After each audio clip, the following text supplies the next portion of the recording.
नमस्कार, स्वागत आहे सर्वांचं आपल्या यूट्यूब चॅनलवरती। महाराष्ट्रातील संजय गांधी निराधार अनुदान योजनेतील लाभार्थ्यांपैकी विधवा महिला असतील, वृद्धापकाळ योजनेचे लाभार्थी असतील, श्रावणबाळ योजनेचे लाभार्थी असतील किंवा माझे दिव्यांग बांधव असतील, या सर्वांसाठी ही व्हिडिओ अतिशय महत्त्वाची असणार आहे, त्यामुळे स्किप न करता शेवटपर्यंत पहा।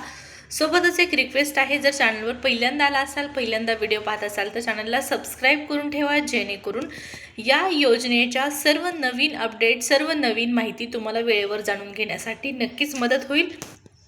चला तर मग सुरुवात करूया। जुलै ऑगस्ट पेन्शन GR या संदर्भात आपण माहिती जाणून घेऊया। जुलै ऑगस्ट पेन्शन शासन निर्णय या संदर्भात माहिती पाहण्यापूर्वी या लाभार्थ्यांसाठी म्हणजे सर्व लाभार्थ्यांसाठी खूप महत्त्वाची माहिती अगदी काही सेकंदामध्ये आपण पाहूया। पहा, संजय गांधी निराधार अनुदान योजनेतील लाभार्थ्यांना 30 जून अखेरपर्यंत हयातीचा दाखला सादर करायचा होता, मात्र अद्यापपर्यंत आणखीनही असे लाखो लाभार्थी आहेत ज्यांनी हा दाखला सादर केलेला नाही आणि मिळालेल्या माहितीनुसार 31 जुलै ही शेवटची तारीख सांगण्यात येत आहे। या तारखेपर्यंत तुम्हाला हयातीचा दाखला सादर करणं बंधनकारक आहे, अन्यथा तुमचं पेन्शन बंद केलं जाणार आहे। जिवंत असल्याचे प्रमाणपत्र दिले आहे की नाही हा प्रश्न आता विचारला जात आहे। हा प्रश्न विचारला जात आहे। जर तुम्ही हयात प्रमाणपत्र सादर केलेलं नसेल तर तुमचं पेन्शन बंद करण्यात येणार आहे। हयातीचा दाखला विहित कालावधीत प्राप्त होणं आवश्यक आहे। सामाजिक न्याय विशेष सहाय्य विभाग असो किंवा दिव्यांग सक्षमीकरण विभाग असो, या दोन्ही विभागांच्या माध्यमातून सर्व लाभार्थ्यांना वेळोवेळी या संदर्भात सूचना देण्यात आलेल्या आहेत। या सूचनांचं पालन करून घ्या आणि विहित कालावधीमध्ये हा दाखला सादर करा, अन्यथा खरोखर तुम्हाला योजनेतून बाद करण्यात येईल। फक्त पेन्शन बंदच नाही तर तुम्हाला योजनेतून काढून टाकण्यात येणार आहे।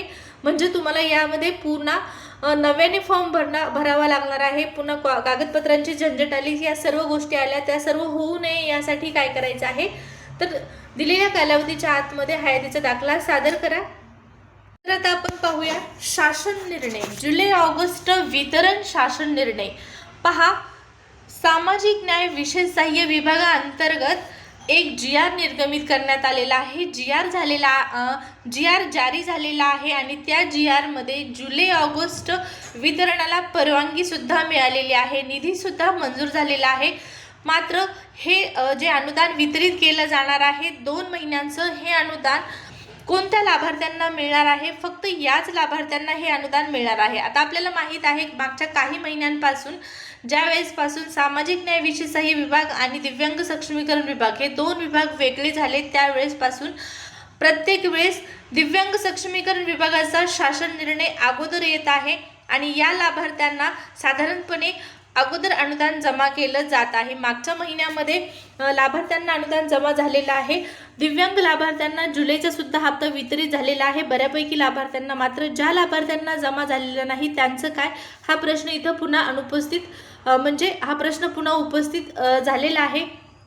पहा, ज्या पद्धतीने दिव्यांग सक्षमीकरण विभागाच्या माध्यमातून शासन निर्णय निर्गमित होऊन निधी वितरित केला जात आहे, त्यामुळे जवळपास सर्व लाभार्थ्यांना अनुदान मिळायला मदत होत आहे। मात्र इतर लाभार्थ्यांचं काय, विधवा महिला भगिनी असतील, वृद्धापकाळ योजनेचे लाभार्थी असतील, श्रावणबाळ योजनेचे लाभार्थी असतील, या लाभार्थ्यांसाठी आपण पाहिलेलं आहे मागच्या बऱ्याच महिन्यांपासून GR येत नाही, थेट पोर्टलवरती तारीख येत आहे आणि वितरण सुरू होत आहे। यामुळे काय होत आहे, बऱ्याच लाभार्थ्यांना पैसे मिळत आहेत, बऱ्याच लाभार्थ्यांना हा हप्ता, हे अनुदान जमा होत नाही। याचाच अर्थ काय आहे की दिव्यांग सक्षमीकरण विभाग वेगळा झाल्यापासून सामाजिक न्याय विशेष सहाय्य विभागातील इतर लाभार्थ्यांच्या अनुदानाकडे दुर्लक्ष होताना आपल्याला दिसत आहे। माझ्या विधवा महिला भगिनी असतील ज्यांना या अनुदानाची खूप गरज आहे, त्याचबरोबर आजारी व्यक्ती, वृद्धापकाळ योजनेचे लाभार्थी, या सर्वांना सुद्धा हे तितकंच अनुदान महत्त्वाचं आहे। त्यामुळे ज्या पद्धतीने दिव्यांग सक्षमीकरण विभागाच्या माध्यमातून शासन निर्णय निर्गमित होऊन लाभार्थ्यांना जास्तीत जास्त लाभार्थ्यांना अनुदान मिळायला मदत होत आहे, त्याच पद्धतीने शासन निर्णय निर्गमित होऊन, कोणता शासन निर्णय, सामाजिक विशेष सहाय्य विभागातील योजनेअंतर्गत विधवा महिला भगिनी, वृद्धापकाळ योजनेचे लाभार्थी, श्रावणबाळ योजनेचे लाभार्थी, या लाभार्थ्यांना सुद्धा सर्व लाभार्थ्यांना अनुदान मिळणं तितकंच गरजेचं आहे। त्यामुळे यांना सुद्धा GR नुसार, शासन निर्णयानुसार निर्गमित होऊन निधी मंजूर होऊन अनुदान वितरित झालं तर नक्कीच चांगली गोष्ट असणार आहे। मात्र महिना संपला तरी लाभार्थ्यांच्या खात्यामध्ये अनुदान तर जमा झालेलंच नाही. अनुदान तर सोडाच, GR सुद्धा आलेला नाही. दिव्यांग सक्षमीकरण विभागाचा सुद्धा GR 1-2 दिवस अगोदर येत असतो. पुढच्या महिन्याचा शासन निर्णय अगोदरच 29-28 तारखेला आपण पाहिलेला आहे, आलेला 25 तारखेला सुद्धा आलेला आहे. मात्र या महिन्यात ऑगस्टच्या वितरणासंदर्भात आणखीन दिव्यांग सक्षमीकरण विभागाच्या लाभार्थ्यांचा सुद्धा शासन निर्णय नाही. कालच्या तारखेला जो GR आलेला आहे तो संजय गांधी निराधार अनुदान योजनेतील लाभार्थ्यांपैकी हप्ता वितरित करण्यासाठीचा GR नाही, तर या योजनेवरती जे अधिकारी, जे लोक कामगार म्हणजे जे लोक काम करतात त्या सर्वांचा निधी वितरित करण्यात येणार आहे. जुलै-ऑगस्ट वितरणासाठी शासन निर्णय आलेला आहे. मात्र लाभार्थ्यांचं अनुदान कधी मिळणार हा प्रश्न इथं अनुत्तरित राहिलेला आहे. दिव्यांग लाभार्थ्यांचा सुद्धा आणि इतर लाभार्थ्यांचा सुद्धा.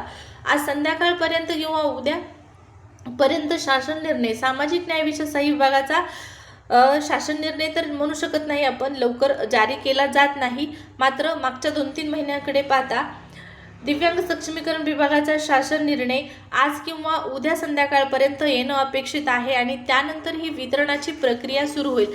आता माहिती अशी सुद्धा मिळालेली होती की जुलैचा जो हप्ता आहे, ज्या लाभार्थ्यांना वितरित केला गेलेला नाही तो हप्ता अगोदर जमा होणार आहे. त्यानंतर ऑगस्टसुद्धा वितरण लवकर केलं जाणार आहे. मग ऑगस्टचं वितरण जर लवकर केलं जाणार असेल, पहिल्या आठवड्यामध्ये 5 तारखेच्या आतमध्ये जर हे वितरण होत असेल, तर त्या नियमानुसार आज उद्या शासन निर्णय येणं अपेक्षित आहे. आणि ज्या लाभार्थ्यांना जुलैचा हप्ता वितरित केला गेला नाही त्यांच्यासाठी आज उद्यापासून वितरण होणं सुद्धा अपेक्षित आहे. आता पाहू या दोन्ही विभागांच्या माध्यमातून लाभार्थ्यांच्या खात्यामध्ये नेमके कधी अनुदान जमा केले जाते. या अनुदानासंदर्भात जी काही अपडेट, जी काही माहिती दिव्यांग सक्षमीकरण विभाग असो किंवा सामाजिक न्याय विभाग असो, या दोन्ही विभागांच्या माध्यमातून जशी जारी करण्यात येईल तशी ती तुमच्यापर्यंत पोहोचविण्याचा नक्कीच प्रयत्न केला जाणार आहे. त्यासाठी चॅनलला सबस्क्राईब अद्यापपर्यंत केलं नसेल तर सबस्क्राईब करून ठेवा आणि व्हिडिओ आवडला असेल तर लाईकसुद्धा करायला विसरू नका. भेटूया पुढच्या व्हिडिओमध्ये. या व्हिडिओमध्ये एवढीच माहिती. धन्यवाद.